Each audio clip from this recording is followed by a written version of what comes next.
Hi guys, welcome back to my channel. जैसे कि आपको टॉपिक से पता लग गया होगा, टॉपिक नहीं, टाइटल ऑफ द वीडियो से पता लग गया होगा कि आज हम किस चीज़ पे डिस्कशन या फिर किस चीज़ पे ये वीडियो होने वाली है, that is toxic parenting. So without any further ado, let's get started.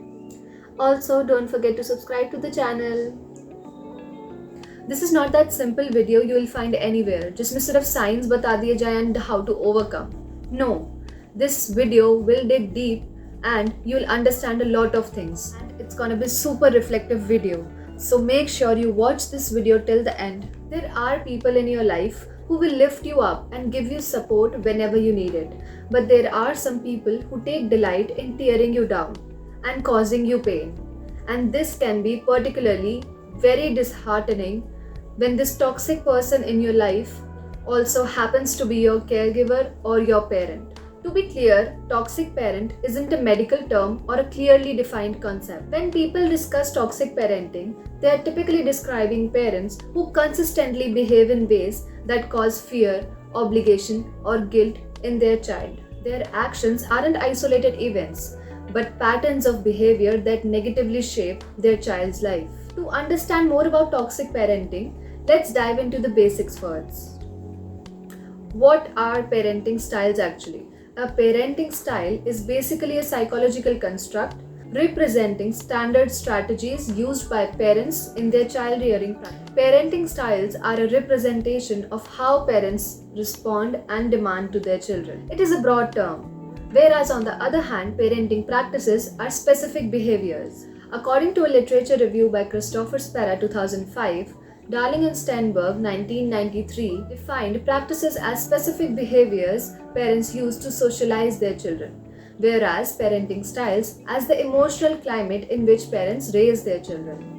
Outbursts and bad days are very normal for everyone to have, even parents. But if the behavior you remember from your childhood are constant or have some pattern, you may want to take a second and look at how they have shaped you as a person. Whether you want it or not, parents plant mental and emotional seeds in you. These seeds grow as you do. In some families, these seeds are of love, respect, and independence, but not in all of them. In some families, these seeds can be of fear, guilt, and obligations. Basically, every family is a carefully defined system, a complex network of a whole spectrum of positive and negative feelings, from love, pride, joy, to guilt, jealousy, and anxiety. Very little of a family's system is visible on the surface. We often have to dig deep to see families' hidden rules and emotional drivers. Hidden rules and underlying beliefs are what drives judgment, perception, and attitudes. Some examples of toxic beliefs can be: children should be seen, not heard. There are only two ways to do things, my way or the wrong way. It's wrong for children to be mad at parents. Some examples of unspoken toxic family rules can be: don't ever stop needing your parents. Don't be more successful than your father and happier than your mother. Don't lead your own life. सुनने में ही कितने toxic लग रहे हैं, right? You guys can also share some toxic beliefs or unspoken toxic rules in the comment section below. Now, let's just discuss some of the signs that can be seen in a toxic parent. First is self-centered behavior. They are basically emotionally unavailable and are narcissistic. Basically, they do not care about what their child needs. It may feel like all the situations may return to the same question in the child's mind. What about me? Second, abusive behavior. It may not always be giving threats, yelling, or hitting, or something really obvious either. The child may also encounter subtle abuses like name calling, shifting of blame, silent treatment, gaslighting, etc. The abuse can be verbal, physical, emotional, or sexual, and none of them should be tolerated. Third is controlling behavior. They always try to invade the child's privacy and does not allow him/her to take his or her own decisions. They basically want to control कि उनका बच्चा क्या कर रहा है, कैसे कर रहा है, and basically everything that their child is doing. They may also be overly critical about it. And in this situation, the child only becomes an extension of their parent, nothing else. Next is manipulative behavior. In this, the parents try to control the child using shame or guilt to play with their emotions. May even hold time, money, or anything else as pawns in their manipulation game. Toxic parents do not respect their child's boundaries. They just push, and push to get their way. Moving on to the next, there's absolutely no personal freedom. Healthy parents encourage individuality, autonomy, responsibility, feelings of self worth, adequacy, and to express yourself as an individual, of course, in a respectful manner. Whereas unhealthy parents discourage individual expression and they just want that everyone should just conform to their thoughts and actions. The parents who are dismissive rarely participate in important decision making and emotionally challenging moments. They just want to be the cool parent and they don't protect or defend their child even when needed. The result oriented ones only focus on the success and achievements of the child, dismissing his or her feelings and emotions. They are perfectionist and judgmental. They care about their image and society's expectations, people's opinion more than their child. Contemptuous parents are like judge and jury regarding their child's behavior, needs, and wants. They always tend to belittle, criticize, or condemn their child. Gottman and Silver 1999 made that clear that contempt conveys disgust and it is always poisonous to relations. Last but not the least to be discussed in this video is when the parents love their children, no doubt, but they tend to do unloving things in the name of love. They are like overindulged in their child's life and which further like pulls the child down instead of pushing him or her up in life, making him more dependent, no individualism and no self-reliance. Our relationship with our parents in whatever form impact not only our lives but also the lives of our future generations. It basically builds up a foundation. Repetition of familiar pattern of feelings can take place, no matter how painful or self-defeating it may be. Children of toxic parents may try to reenact their own old painful experiences in their other adult relationships. So consequently, double damage is done. It influences our relationships as it impacts of how we see and interact with people. It impacts our perception of trust and general worldview. We often start feeling like a fraud and expect the worst from everyone. We expect to get hurt and everyone will just abandon us. Lost childhood, depression, anxiety, crippling feelings of guilt and shame, low self-worth, self-esteem are only some of the frequent effects of toxic upbringing. To conclude, deterioration of our mental well-being takes place, which further takes different forms. That's how toxic parenting can cause immense emotional damage to the child's life. Children in toxic families just become prisoners of their parents' moodiness, resulting in a person that is not just themselves anymore. As children in such a system needs constant approval from their parents even for smallest of actions. The children start becoming silent and unexpressive to their parents. And slowly and gradually this becomes their go-to behavior in all the social situations. Eventually they are unable to manage and carry themselves in school, colleges or at work. Research on the attachment theory has shown that your relationship with your parents has one of the greatest impact in the quality of your life. Toxic parents make rules, judgments, and inflict pain. That's a truth hard to embrace. The children may also sometimes blame themselves for their parents' behavior and how their parents reacted with them. Feelings of guilt and inadequacy makes it hard to thrive in life. And growing up in such stress and confusion can make it very hard to form healthy self-esteem. So the child may be carrying heavy emotional baggage around with them. So as to deal with all this, the first step is to recognize, accept and acknowledge. Whether you are a child of a toxic parent or you are yourself a toxic parent or you are a parent who grew up with a toxic parent as a model, you may feel that you are doomed. And how can you stop the history from repeating itself? There's some good news here. With some work, learned behavior can be unlearned.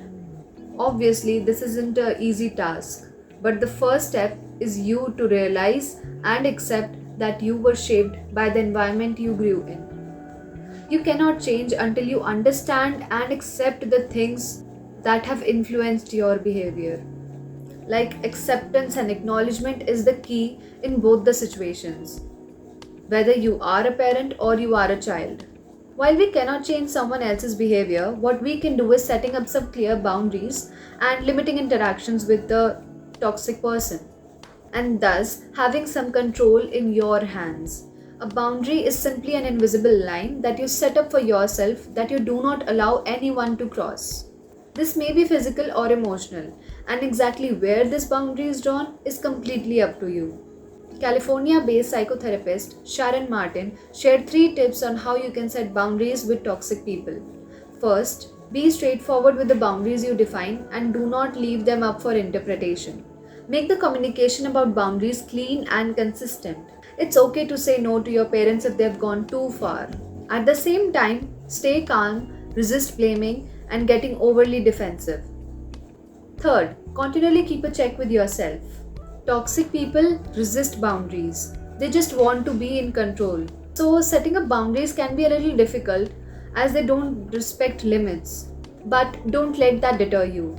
Boundaries are essential and important for each and every healthy relationship. Time for some reflection now. Keep a notebook and pen along with you so that you can just pause the video and write the answers to the reflective questions. So the first question is, what boundaries do you need with your parents? And the second question is, what's that one step you can take forward in setting up your boundaries? Second way to deal with toxic relationships is to stop trying to please toxic people. It's very normal to want your parents' approval for anything, but toxic parents are nearly impossible to please. Living your life according to someone else's values and goals will leave you chronically unhappy and unfulfilled. Reflective questions again.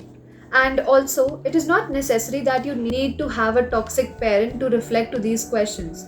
You can just reflect to see how healthy your relationship with your parents is. And if you find something that is not really good or something that is lacking in your relationship with your parents, what you can do is try having a healthy interaction with your parents, share your concerns. Basically, reflection also allows you to consider the consequences of your actions, behaviors, and words. It also enables you to consider the best, most effective, and most helpful way to act in a given situation.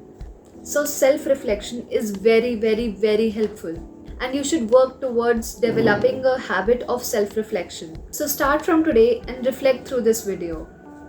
So, I guess we were talking about reflective questions for the second point, right? First question is, what do you do in order to please your parents even though it doesn't work very well for you?